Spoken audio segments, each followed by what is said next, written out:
I'm just really thrilled that people find such a resonance in the sewing machine project. Welcome to the Home Comfort Zone podcast. I'm Teresa. I'm the marketing manager here at All Comfort Services. Today, I have Margaret Jankowski. She's the founder and director of the Sewing Machine Project. Welcome, Margaret. Hi, I'm happy to be here. That's great. So tell me about the Sewing Machine Project.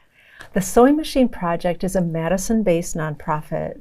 We began 20 years ago, which is really pretty amazing, and I'm really proud of that. We collect donated sewing machines from individuals and corporate groups, and they send them to us from all across the country. And we also have collection sites here in Madison. And then with those sewing machines, we take applications from groups across the country. And these are groups that have identified sewing as a way to help the people they serve. And then we send sets of sewing machines across the country. We have a large national presence. We've distributed thousands of machines all over the country. And then we also have a local presence here in Madison. We work with local community centers, and we serve clients that they designate, offering sewing classes and sewing machines to people. And these are typically people that find kind of a new avenue or new hope through having a tool or a sewing machine in their home. And then in addition to the sewing classes that we also offer free mending at some of the libraries here in Madison. I've seen those. How often do they have those? It depends on the library. So downtown at the Central Library, we offer mending every week on Thursday mornings from 10 to noon. At the Hawthorne Library, it's every other week from 12 to 2. And we're starting a brand new site in the beginning of November at the Goodman South Library from 4 to 6 every other Monday. All right, that's fantastic. I have so many questions. There's so many interesting things. And what you just told me, so how did it even get started? What was the genesis of it, the ideas about it? It's pretty amazing, really. I read an article online after the tsunami in Southeast Asia that had happened at the end of 2004.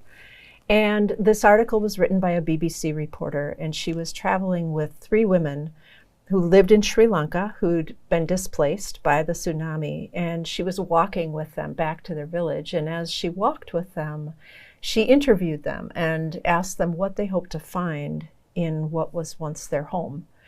And she interviewed one of the women and the second woman, and the third woman came along, and her biggest thing was, she said, I hope I find my sewing machine. And she went on to talk about how this sewing machine had supported their family, her work with this sewing machine. It had taken her years to save the money to buy it. And in addition to that, she hoped to teach her daughter to sew, and so that maybe her daughter would have a better life than she had had. And so, I'm reading this in the comfort of my Wisconsin home on a cold winter morning and thinking, I can't imagine what this would mean to her, and I'm a sewer. And so it really struck a chord with me. And I read the article once, twice, I just thought, I have to do something about this. And I've never been struck in this way by something I've read or by the news of the world. I mean, we see stories every day that seem so overwhelming. And I know I, for one, often think, what could I possibly do that would make any kind of a difference? And so without really giving it too much thought, I thought, well, I'm just going to start collecting some sewing machines. I had no idea where I'd get the money to send them anywhere. I had no idea where the sewing machines would come from. I really didn't know how any of it would work, but I put out the word here in Madison, and the sewing machines just started pouring in. And a friend asked me, well, how are you going to get them to Sri Lanka? Like, what address are you actually going to put on the package? And I had no idea. And just as those questions would arise, the answers would come. So, for instance, in that case, a friend called me and said, hey, do you need a place to send those machines? I work with a guy in the American Hindu Association. They're sending relief packages over. And so I started collaborating with the American Hindu Association. When we started figuring out what it was going to cost to ship sewing machines and power transformers and supplies to Sri Lanka and India, it wasn't inexpensive, and I certainly didn't have the money to fund it. Out of the woodwork came groups and individuals ready to donate money. In fact, one of my favorite stories about it is I had gone around and talked at some Rotary clubs and some Optimist clubs and raised a little money, and the Girl Scouts donated some money and individuals sent some checks, and I was starting to amass this little pile of money to send these machines. And I added it up one morning and I realized I still needed about $2,000 to send the machines that we had. At that point we had 75 machines. And I thought, well, okay, don't know where I'm going to get that. And that same day, my daughter came home from school, blows in the back door. She was in middle school and said, the student council is doing a tsunami relief drive. I need to take some money to school tomorrow. And I said, okay. And I called the district office and I said, where are you going to send that money? And they weren't sure yet. They just wanted the kids to engage in something like this, an international type of response. And so I told the secretary a little bit about what I was doing, and she she said, well, this all involves committees, I'll call you back. So she called back in a few weeks and said, we've decided to give you whatever we raise. And another few weeks went by and she called and said, they've raised $2,015. So again and again, it was kind of like answers would show up. Mm-hmm. And so I just kept on going. So we began with India in that same year. That was in 2005. In that same year, Hurricane Katrina hit in the Gulf Coast. And we shifted our efforts down there. So we had sent 25 machines overseas. Then we started taking shipments of machines to New Orleans. And I made many, many trips to New Orleans with truckloads of sewing machines. And after doing some of that, national groups started getting in touch with me and saying, how do we get sewing machines? So then we started a national application process and shipping machines across the country. Wow, that's incredible. So, yeah. So the process then of getting that sewing machine ready, what does that take to ship? Well, I was really excited I'm still really excited about this idea. But in the beginning, I was taking whatever people would give me, and we received a lot of machines that just didn't work. And we've refined that process now because my tagline for it is, we're passionate, but we're not technicians. So now we ask that machines be in excellent working order. Some are, some aren't, that we receive. But we have a team of volunteers that sits and sews on each machine and makes sure that every stitch works and that everything that machine was designed to do works. Because typically the people that we work with have enough going on that they don't need one more headache. They don't need a machine that only kind of works. So we have a team that goes over every single machine that we send out, and if a machine isn't up to par, we don't send it. So typically these machines go to individuals that actually generate income from that, or is it for their livelihood to have clothing? What are some of the purposes of the machines once you send them? It's kind of a mix. The applicants are nonprofit organizations that are serving individuals, so we're not taking individual applications. But we work a lot with refugee resettlement groups where people just need a machine, often for a livelihood, tailors from other countries and people that are just making ends meet or making culturally appropriate clothing. Or after school programs, kids who dream of learning a little bit about sewing or a career in fashion, but they would never have the means to get that education. And so we get them started with a tool, with a sewing machine. We work with a lot of women's shelters. We work with a lot of libraries, and libraries offer sewing classes. I mean, libraries are one of the remaining free resources in our communities, and so we're really happy to support libraries. Some of the libraries often also do tool lending libraries, which is kind of a cool system. So lots of different groups. I am honored to be in this position of receiving these applications and learning about the need that's in the world, and then also learning about how these really creative groups are addressing need. Mm-hmm. You know, it's like really cool to see both sides. Mm-hmm. And I love sewing so much that it's really interesting to me to see how people are going to meet people's needs through sewing. And it's a very skilled trade. It is a trade. Mm-hmm.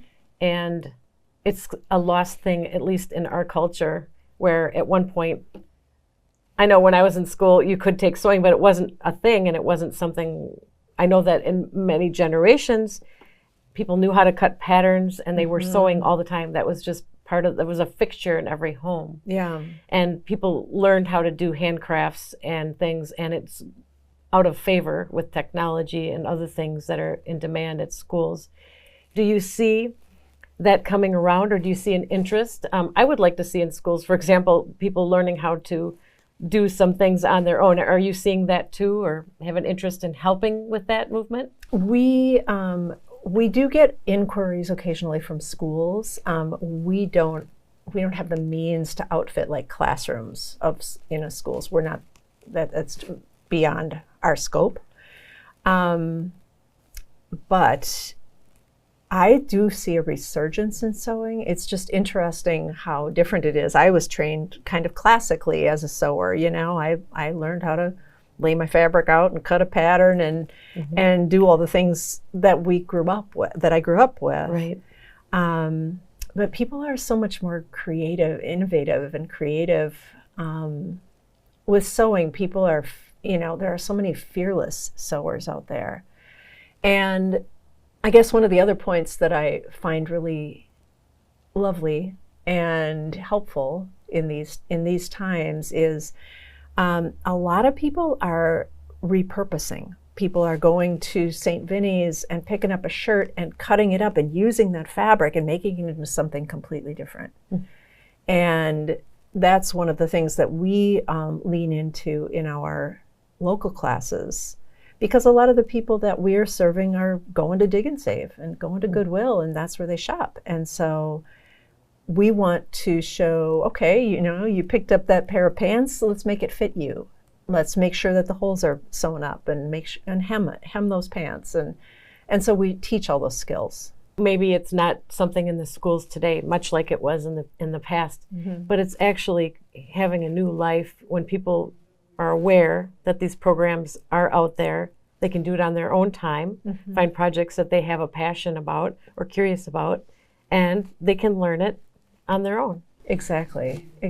And for us, a lot of times it's the daunting part for a young would-be sewer is that they don't have the tools. And so we're the ones that are about the tools. And of course the education, we take teachers in locally too, but offering somebody a good solid tool that works really well is great. How can if someone's listening, how could they get started? They're curious about sewing, but they feel discouraged. They want someone to help them. What would you say would be the best next step? I would say, look online, because, if you're not taking a hands-on class, YouTube, everybody's showing their ways of sewing, and you can hook into somebody that sews in a way that is resonant with you. I would start with that. But then also a sewing class is always a good idea. And there are lots of good sewing classes here in Madison. Sewing classes are available through the MSCR, through the Community Rec Department in Madison.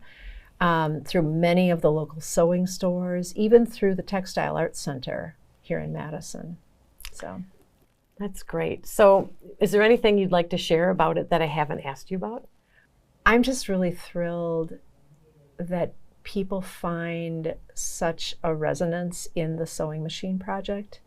Honestly, when I started doing this 20 years ago, I thought, well, okay, it's about the tools. You know, we need to get this sewing machine from this person over to this person, and that's what this is about. But as we work in community, as we work with groups in community centers, and I see how sitting together and sewing brings up conversations that have nothing to do with sewing. People are getting to know their neighbors. People are helping one another, problem solving, even learning the steps to problem solve, like seeing this thing that they want to create and learning the steps to get there. It all creates community. And in my opinion, in these times, we need a lot more of that. We need to be finding ways to connect with one another and working with our hands with this soft fabric and that hum of the machine and working next to your neighbor is a great way to connect. I totally agree. What's the vision of your organization? Right now, it's been 20 years and you have a new building. We do. We just recently moved into a new building on Park Street. We share it with the Textile Arts Center. We have a much smaller presence in that building than they do. They're big and they've got a lot of classes and stuff going on, and it's great. And I love this new space and this new energy. Going forward, we are looking at how to expand our presence locally so that we can engage our volunteers here in Madison, because our volunteers just love going in and helping with classes and working on mending. So we're building more. We want to create more mending sites. We want to broaden our class offerings to more community centers. And that's what I want us to be known for building community and going in and actually making a difference. It kind of reminds me of a book library or bookmobile. Yeah. Sewing mobile, pop-up sewing. Exactly. I know. Even that's something I've thought about, you know. I thought, wouldn't that be fun to have like a sewing truck? Or festival, right. You know. Show up at a festival and bring your stuff. Yeah.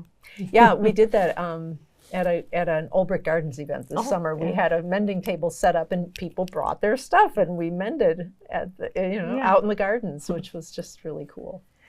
So how can people participate? So can they donate a sewing machine? They can. So we have a great website, thesewingmachineproject.org. And on the very home page, you can sign up to volunteer, and it kind of asks you what your interests are. You can learn how to make a financial donation because we exist on individual donations. And you can also learn the guidelines for what we accept for sewing machines and where to drop them off. And do you take donations of fabric or thread, any kinds of other things? We used to, but since we've moved into this new space, we don't have the space to store it anymore. Fortunately, we share space with the Textile Arts Center, and they do take those kinds of donations. So if somebody had a big pile of fabric or a big pile of thread or any sort of sewing notions and stuff, you could look up the Textile Arts Center and learn about their donation days and learn about how to drop those things off. Great. It sounds like wonderful activities. I want to come over and check your facility out and see what's going on. It sounds really interesting. Well, thank you. Yeah. It's really an exciting place. Thank you for coming and talking to us about that. Oh, absolutely. Thank you for inviting me.